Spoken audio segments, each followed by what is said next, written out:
ये उसने एक पिक्चर आपको दी है टाइप ऑफ कि फोकल है, कुछ एरिया, थोड़ा एरिया, ज़्यादा एरिया, लेकिन मैकेनिज्म वही है, मैकेनिज्म वही। आगे चलें जी।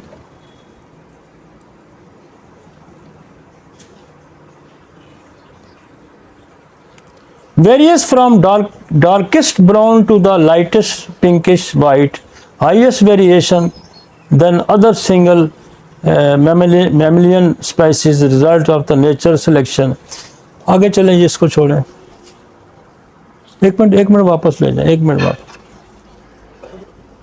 Evaluates the primary regulate the amount of ultraviolet radiation penetrating the skin, controlling its biochemical factors। उसने फिर ये बात कही जो मैं पहले भी कहा जाता कि इसका मकसद ये है कि आपकी अल्ट्रावायलेट रेज को रोकना है, अल्ट्रावायलेट रेज से इसको बचाना है। और मेरे कई दोस्त जाते हैं K2 पे भी जाते हैं, मैं खुद भी बड़ा पुराना हाइकर हूँ, बहुत ज़्यादा हाइकिंग करता हूँ। तो जब ये K2 के या उधर जाते हैं तो इनकी स्किन आते हैं तो ब्लैक हुई होती है, उड़ जाती है।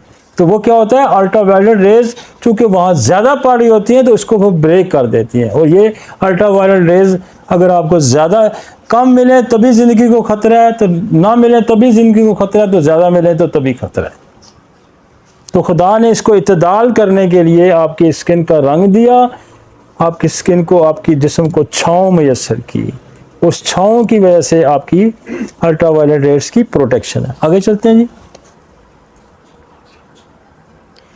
मेलानिन क्या है? मेलानिन बेसिकली एक सब्सटेंस है जो कलर है, बेसिकली ये स्याही है। कहाँ प्रोड्यूस होती है? मेलानोसाइट और मेलानोसोम। मेलानोसाइट सेल है, उससे मेलानोसोम। ये बार बार आपको समझाने की कोशिश कर रहा है कि आप कहीं भूल ना जाएं। आगे चलते हैं जी, आगे चलें जी, आगे चलें। मैंने कॉजेटिव फैक्टर आपको लिखवाए तो वो दिखवा दें। आगे चलते हैं। Causative factor, scientist believe that the vitiligo is it autoimmune disease. इसको फिर दोबारा समझते हैं। साइंटिस्ट ये कहते हैं कि जो विटिलिगो है ये ऑटोइम्यून डिजीज है, which the body immune system attack और डिस्ट्रॉय द मेलानोसाइट। वो मेलानोसाइट क्या है? वो सेल है जो ये कलर बनाता है, जो मेलानिन बनाता है, वो तबाह हो जाता है। In addition researchers continue to study how family history and genes may play the role causing vitiligo. दुनिया इस पर लगी हुई है कि ये क्या वजूहत हैं, दुनिया भी लगी हुई है और हम भी लगे हुए हैं। ठीक है जी। Sometime an event such a sunburn, emotional stress or exposure to chemical can trigger vitiligo। कोई केमिकल से एक्सपोजर, बाद लोगों का देखा आपकी स्किन किसी केमिकल से जल जाती है तो वहाँ वो पैचेस सफ़ेद ही रह जाता है।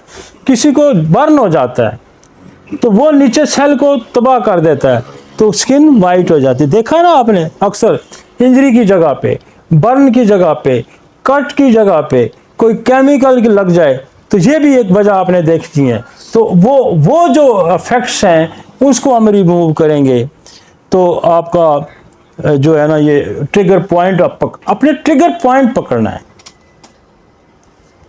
ट्रिगर पॉइंट पकड़ना है। आगे चलते हैं। The most important cause according to my finding and status of chronic, ये मेरा एक और एक्सपीरियंस है और एक इंडियन डॉक्टर का भी एक्सपीरियंस है कि ये जो क्रॉनिक आपको एमिमिक डिसेंट्री होती है ये भी इसका एक सबब है। और उसके लिए आप बेसिलिनियम का इस्तेमाल कर सकते हैं, उसके लिए आप डिसेंट्री को का इस्तेमाल। मेरे पास एक बच्ची आई, उसकी उम्र कोई 13-14 साल थी। ये मैं आपको 20-25 साल पुरानी कहानी सुनाता और मैं उस वक्त इतना विटिलिगो से या लेकोडर्मा से वाकिफ भी नहीं था, लेकिन मैं पॉजिटिव फैक्टर उस वक्त से भी एड्रेस कर रहा हूँ। तो मैंने जब उसकी हिस्ट्री ली तो वो बचपन से बार बार निमोनिया और मुख्तलिफ बीमारियों का शिकार होती थी तो उसने बेतहाशा दरियात खाई हुई थी एलोपैथिक। आप वो उसकी फुल बॉडी लेकोडर्मा से भरी हुई थी, फुल बॉडी। 6 महीने मैंने उसका इलाज किया, और मैं उस वक्त, चूँकि मेरी अवाइल प्रैक्टिस थी, शुरू के मैं ज़माने की बात करूँ, पहले ये दूसरे साल की बात करूँ, तो मैं उसको सिर्फ नक्स वमीका 30 में देता रहा। आफ्टर द 6 मंथ पूरी बॉडी साफ थी, पूरी बॉडी साफ थी। लिहाजा ट्रिगरिंग पॉइंट क्या है, कोई ड्रग्स भी हो सकती है, और ड्रग्स का तो मैंने एक ट्रिगरिंग पॉइंट आपको कहा कि वैक्सीन हो सकती है, और वैक्सीन का एंटीडोट आपके पास थूजा है, आपके पास वैक्सीनम है, आपके पास MMR है, आपके पास स्लेशिया है, आपके पास एपस है, आपके पास लीडम है, आपके पास वायरलिन, आपके पास बेशुमार ऐसी दवाइयाँ हैं और जो एंटी वैक्सीनेशन है। बल्कि हम कोशिश अभी हमारी है और बन भी गई है, हम एक ये जो पीछे कोरोना की वैक्सीन है, इसको सबको इकट्ठी करके भी हमने एक पोटेंशियल बनाई है, इंशाल्लाह वो भी हम इंट्रोड्यूस करेंगे।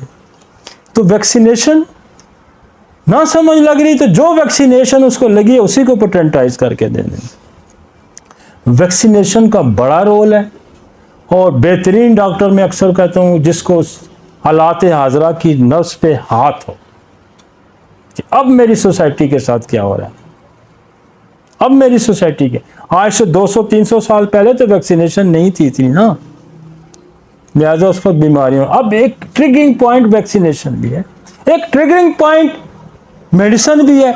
हर बच्चा पैदा होने माँ की पेट से ही दवाई खाना शुरू कर देता है, ये फोलिकल, ये फांफ, ये फलां, ये फोलिक एसिड खा लो, ये फलाना खा लो, ये मल्टीविटामिन खा लो, ये कोई ना कोई दवाइयों पे लगा हुआ है पेट में बच्चा। तो पैदाशी जो है ना दवाइयाँ खा के आया, फिर वैक्सीन लेके आया, ये दो तो पैदाशी अपने साथ ही लेके आया। गौर करें ना, हर दौर की बीमारियों पे हमें गौर करना है। मेरे दौर की बीमारियां की बड़ी वजूहात ये भी हैं, और हमने इन चीज़ों को जब हम एंटीडोट करें, ना सिर्फ हम लेकोडर्मा को ठीक करेंगे, हम बेशुमार और बीमारियों को ठीक। मेरे टेबल पे ना कुछ 40-50 पुड़ियाँ बनी पड़ी होती हैं नक्स वमीका की, तो अक्सर मुझे लोग कहते हैं, वो हम देते रहते हैं, अक्सर मुझे लोग कहते हैं वो पहली पुड़ी जो खाई थी ना उससे बड़ा सुकून मिला था। वो बीमारियां उसके अंदर से, उस बेचारे के दवाइयों को असर कुछ कम हुआ तो वो बेचारा दुनिया पे आया। समझ आई? सप्रेस स्किन डिजीज, कोई भी स्किन की डिजीज सप्रेस होगी तो क्या होगा, ये मेलानोसाइट को वो तबाह कर सकती है। जब आप उस पर, ये पिछला फ्रोजन भी यही है, जब आप इस पर लोकल, ये स्किन है ना ऊपरी लेयर, यहाँ आप अप्लाई करते रहे तो ये तो नीचे पड़ी हुई है, ये सेल नीचे पड़ा हुआ, तो ये क्या, ये डिस्टर्ब नहीं हो सकता। एनी स्किन डिजीज जब आप उसको लोकल एप्लीकेशन से सप्रेस करेंगे तो ये मेलानोसाइट तबाह हो जाएगा, तो फिर भी लेकोडर्मा हो सकता है। वैक्सीनेशन है। ट्यूबरक्लोसिस का बड़ा रोल है जी, ट्यूबरक्लोसिस का बड़ा रोल है लेकोडर्मा के अंदर, सोराइसिस के अंदर, एलोपेशिया के अंदर, उसको जरूर कंसीडर करें। डायबिटीज टाइप 1 तो 100% कर सकती है बिटोली को, ये मैं आपको बता दूं। सोराइसिस कर सकती है, कोई ना कोई कॉम्प्लिकेशन पैदा कर सकती है, क्योंकि वो भी ऑटोम्यून है। और टाइप 2 भी बहुत सारी जो उसको भी अब कहते हैं कि ये भी ऑटोम्यून की तरफ ही है, ऑटोम्यून ही समझें इसको। आगे चलते हैं। और फैमिली हिस्ट्री किसी के अंदर लेकोडर्मा की कहता है, वो तो जीन ही, जो मेलानोसाइट्स के सेल के अंदर जो डीएनए पड़ा उसका जीन ही वो वीक लेके पैदा हुआ या एब्सेंट लेके पैदा हो तो लेकोडर्मा होगा ही होगा। मियाज़म सच है, सोरा, सिफिलिस, साइकोसिस, मैंने बेशुमार मरीज जो है हेपेटाइटिस का इलाज हमने जब किया है, हेपेटाइटिस बी सी का, तो उनका भी लेकोडर्मा ठीक हो गया, उनका भी लेकोडर्मा ठीक हो गया। हार्मोनल इम्बैलेंस ये भी ट्रिगर कर सकता है, और जो अब एंट्राकॉन्सेप्टिव मेडिसिन लोग खाते हैं वो भी ट्रिगर कर सकती है। एज पर मेरा एक बहुत केस अभी ठीक हुआ, और मैं आपको बड़ा मज़े से ठीक हुआ, इतना मज़े का ठीक हुआ, और मैं मेरा बिलीव बड़ा और स्ट्रांग हो गया कि उनको बड़ा हाई ऑफिशियल थे वो भाई, बहुत ही हाई ऑफिशियल, और उनको लेकोडर्मा था पूरे फेस पे, और उनको एच पेलोरी भी पॉजिटिव था। तो मैंने एच कार्सिनोसन एनवी दे के नक्सोमिका, कार्सी ट्यूबर और एच पेलोरी हमने दी और साथ हाइड्रोकोटाइल किया। विद इन 2 वीक्स बिल्कुल डिसअपीयर हो। इसका मतलब है कि जो बात मैं कर रहा हूं इसके अंदर एक वजन है, और ये प्रैक्टिकली प्रूव्ड है। ये प्रैक्टिकली प्रूव्ड है। हाइड्रोकोटाइल आप पोटेंसी में भी दे सकते हैं, लेकिन कदीम प्रैक्टिस लोगों की टेंचर में है।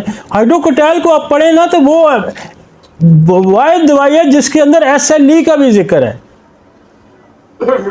इसका मतलब हाइड्रोकोटाइल जो ऑटोइम्यून डिजीज पे अफेक्ट करती है। बेशुमार लोग स्किन को साफ करने के लिए हाइड्रोकोटाइल का इस्तेमाल करते हैं या इकिनेशिया का इस्तेमाल करते हैं, ऐसा है ना। मेरे यहाँ भी इसमें इसका कसरत से इस्तेमाल। आगे